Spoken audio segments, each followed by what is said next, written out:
Hi, this is CRB. I'm here to talk about the Lost Planet 2 review for the PS3.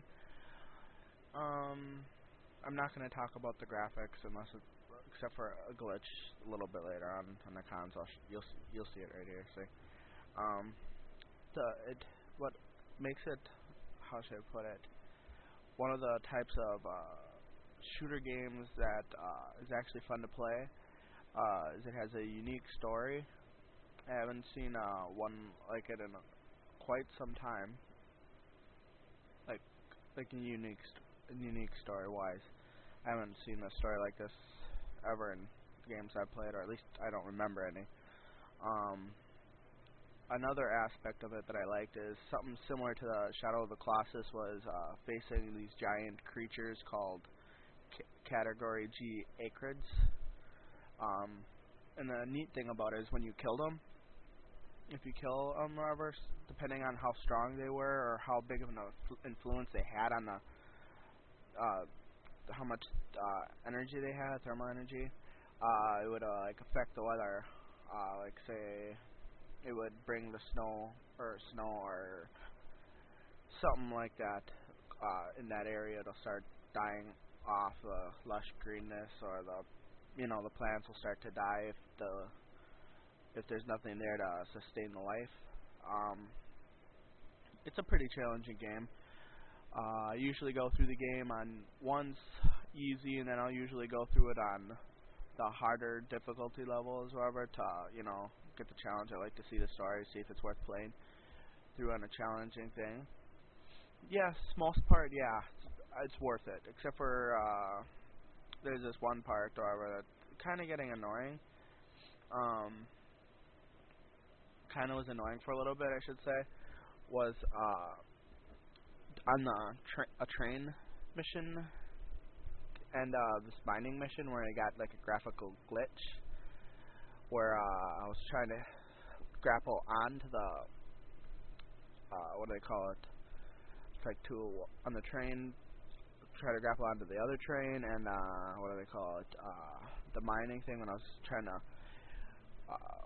grapple up or whatever on the thing, he grapples up, and then when you're starting to jump or whatever, he accidentally, like, I don't know, like the character started like grappling, then jumping, and then like he just be going like getting stuck on like the edge, and he did that like for like I don't know, I'd say probably a minute or two. And if there's units firing at you, that's kind of sucks because you either if you're lucky enough to survive, you lost a lot of health, or you end up falling, and if you fall into like certain areas, you end up dying, and it counts as a suicide, which kind of sucks. Like if you get knocked back or something, it counts as a suicide, and it lowers your score, which it's not that important really. But when you only get so many what do they call it, continues based on your battle gauge or gauge, it can get kind of frustrating. Now let's see. The split screen, when I was playing with someone else on the split screen co-op, if you may have noticed, it's kind of weird. It's kind of different, however. They have like the map on the side, depending on if you're on top. If you're on top, they have the map on the right side and a black screen. It's not like a mini map type thing. So your gameplay screen's a little bit smaller, which ain't that bad. You get used to it pretty quickly.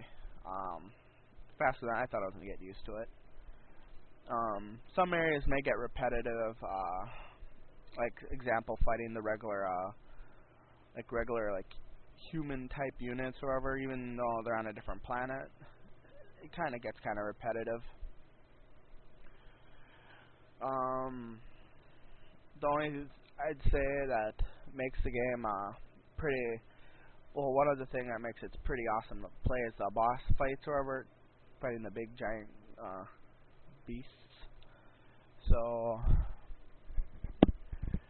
with that said, I would say the game, based on the story wise, I'd say get about a 6, maybe a 7 on the account that what do they call it? It has a unique story, but little bit in the beginning. You don't really understand much of the story the first time. Well, you might if you pay real close attention. But if you're just like going through it like real fast, just watching the cut story, like the little cutscene thing once, you may not like fully grasp what they're talking about.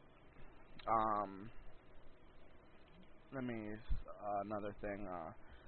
Gameplay wise, it's I'd say about 8.5, 8 around there, maybe a 9, on the account that the what do they call it? How should I put it? It's like they switch the buttons around. You think, oh, that gets kind of annoying. The only thing that gets annoying is when you confuse the start button with the select button. Other than that, it's actually pretty easy to get used to the controls and the running around. It's pretty fun with the grapple. You get this grapple hook that you can hook onto things and like grapple up. What do they call it?